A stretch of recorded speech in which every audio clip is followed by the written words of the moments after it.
Introduction तो शायद दे दिया था इसका, या नहीं दिया था?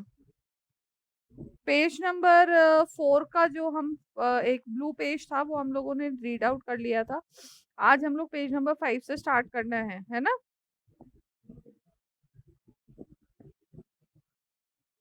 5 से नहीं करना है, 6 से करना है, जिसमें हम लोगों ने why does a country need a constitution, ये हम लोगों ने जान लिया था। चलिए आ जाइए पेज नंबर 6 पे। यहाँ पे आप लोगों को दिख रहा होगा कि let us try and understand what we mean by this through two contrasting situations in the recent history of Nepal, a country that borders India in the north. अब हम लोगों को ये देखना है कि हमें संविधान की आवश्यकता क्यों पड़ती है। ये हम कहाँ देखेंगे? नेपाल का एग्जाम्पल लेकर के देखेंगे, ठीक है, जानेंगे। तो until recently Nepal was a monarchy. Monarchy मतलब, मोनार्की का मतलब होता है जहां पर किंग रूल होता है, ठीक है, राजा या राजा के परिवार का कोई सदस्य शासन करता है, किंग या क्वीन का शासन, ठीक है। The previous constitution of Nepal which had been adopted in 1990 reflected that reflected the fact that the final authority rested with the king। अब हम लोगों ने 1990 का जो संविधान था उसमें ये देखा था कि भाई जो राजा है वही रूल करेगा और उसी का ही अंतिम फैसला होगा।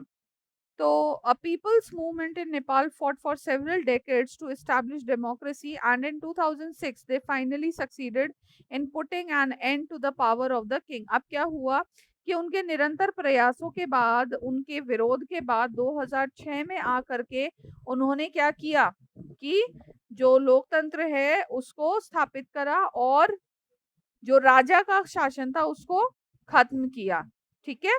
आगे देखिए, the people had to write new constitution to establish Nepal as a democracy. और लोगों को नया संविधान लिखना पड़ा, नए रूल्स बनाने पड़े जिसमें लोगों के हित को ध्यान में रखा गया। The reason that they did not want to continue with the previous constitution is because it did not reflect the ideals of the country that they want Nepal to be and that they have fought for। अब पहले क्या था, राजा ने अपने according नियम कानून बना रखे थे, वो अपनी इच्छा से चलता था, लोगों के हित के बारे में कम सोचता था। इसीलिए लोगों ने ये तय किया कि अब नया संविधान बनाया जाएगा जिसमें सिर्फ और सिर्फ लोगों के आदर्शों को प्राथमिकता दी जाएगी। As in the game of football, जैसा कि हम फुटबॉल के गेम के बारे में बात करते हैं, in which a change in the constitutive rules will change the game altogether। Nepal, by moving from a monarchy to a democratic rule, needs to change all its constitutive rule in order to usher a new society। That is why the people of Nepal adopted a new constitution for the country in 2015। तो जो ये आपका नेपाल था, इसने कब constitution adopt करा था एक डेमोक्रेटिक कंट्री बना करके अपने देश के लिए? 2015 में। अब जैसा कि सिंपल एक बात बताई जा रही है कि फुटबॉल के गेम्स के अगर हम लोग रूल्स चेंज कर देंगे ना तो वो गेम टोटल ही पूरा चेंज हो जाएगा, ठीक है। इसीलिए हम लोग एक मोनार्कल रूल से डेमोक्रेटिक रूल में जब कन्वर्ट कर रहे हैं तब हमें क्या करना होगा कि सारे नियम कानून नए तरीके से बनाने पड़ेंगे। तो caption all alongside elaborates Nepal struggle for democracy. ये जो आपका कैप्शन दिया हुआ है ना साइड में, ये दो झंडा लेकर के खड़े हुए लेफ्ट साइड में, तो ये आपको खुद रीड आउट करना है, ठीक है। इसको पढ़ करके फिर मुझे बताइएगा कि इसमें क्या था। आगे चलिए। तो the second important purpose of constitution is to define the nature of a country's political system. और ये जो दूसरा इम्पॉर्टेंट पर्पस है संविधान का, वो क्या डिफाइन करती है? कंट्री के राजनीतिक सिस्टम को, कि भाई वो किस तरीके से कार्य करता है। For example, Nepal's earlier constitution stated that the country was to be ruled by the king and his council of ministers। पहले क्या बता रखा था कि राजा होगा और उसके काउंसिल ऑफ मिनिस्टर्स। अगर आपने रामायण देखी हो, महाभारत देखी हो, तो राजा तो होता ही है फैसला करने वाला, अंतिम निर्णय ना राजा का होता है, पर उसका मंत्रिमंडल उसको हेल्प करता है ना डिसीजन लेने में। तो राजा के कार्य वही होते हैं अपने राज्य के लिए। आगे देखिए, In countries that have adopted a democratic form of government or polity, the constitution plays a crucial role in laying out certain important guidelines that govern decision making within these societies. अब क्या है, नियम कानून अगर नहीं होंगे ना तो एक हेल्दी गवर्नमेंट रन नहीं करेगी और एक एनवायरनमेंट फॉर्म नहीं होगा लोगों को सरवाइव करने के लिए। ठीक है, तो एक सिस्टम को अगर हमें रन करना है तो प्रॉपर रूल्स एंड रेगुलेशंस होने चाहिए जो कि लोगों के वेलफेयर के लिए काम करे और लोग भी अपने आप को कंफर्टेबल फील करे कि नहीं हम लोग इजीली यहाँ पे सर्व। अब इंडिया का जो कॉन्स्टिट्यूशन है वो ऐसा है कि हर व्यक्ति यहाँ पे सरवाइव कर सकता है। ठीक है, तो in a democracy we choose our leaders so that they can exercise power responsibly on our behalf. ठीक है, अब हमें लोकतंत्र क्या प्रदान कर रहा है, ऐसे लीडर्स को चूज करने का मौका दे रहा है जिससे कि वो हमारे बिहाफ पर रिस्पॉन्सिबली काम कर सके। ठीक है, यहाँ तक समझ में आया। Constitution usually provide safeguards against this misuse of authority can result in gross injustice and as demonstrated in the classroom situation below. अब नीचे वाला ना ये जो कार्टून कैरेक्टर करके ये दिया हुआ है ना, हमें इसको देखना है। देखिए, सुरेश क्लास मॉनिटर है, वो बुली करता है, ठीक है, सब लोगों पे। कहने का तात्पर्य ये है कि अगर शक्ति गलत हाथों में चली जाए तो वो हमारे लिए विनाशक साबित हो सकती है। तो हिज क्लासमेट,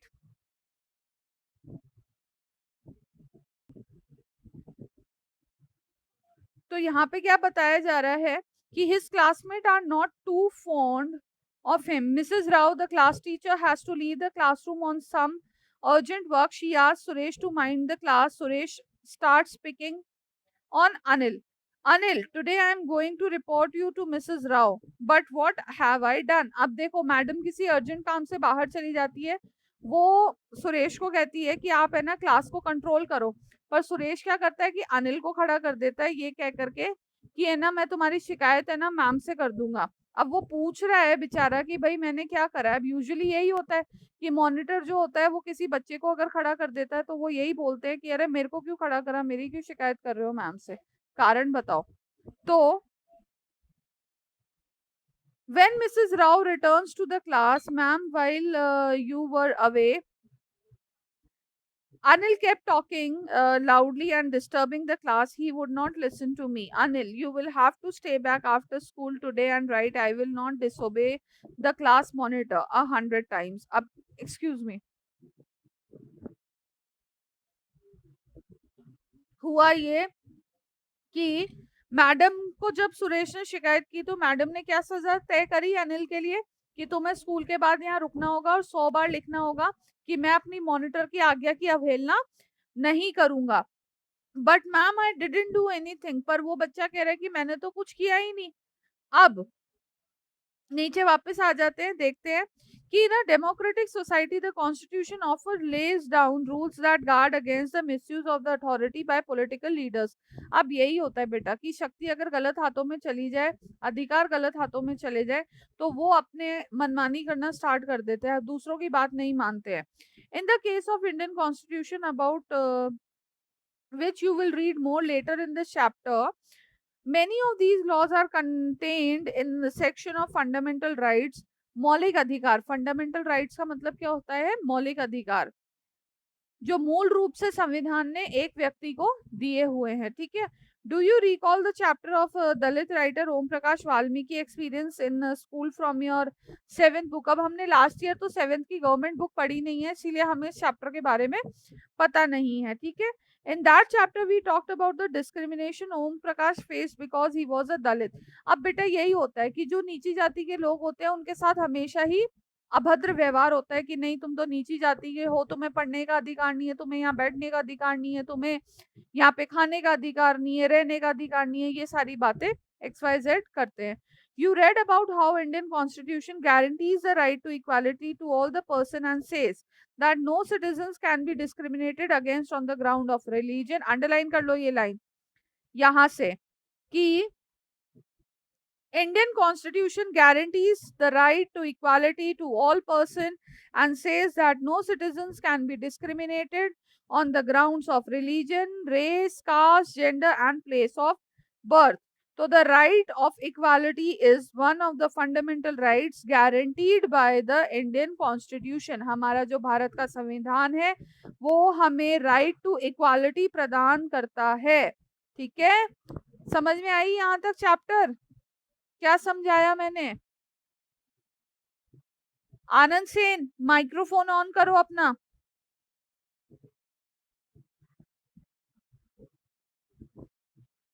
मैं आपसे कुछ क्वेश्चंस पूछ रही हूँ, मुझे उसके जवाब चाहिए. इसको ब्रीफ करना है बेसिकली आपको कि हमने ये जो 2 पेजेस में चैप्टर पढ़ा है शुरू से लेकर अभी तक पेज नंबर 7 तक हमने क्या 3-4 बातें सीखी है, बताइए.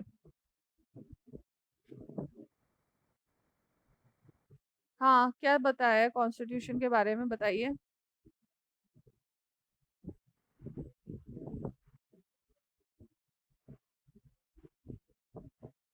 अदिति आप बताओ बेटा.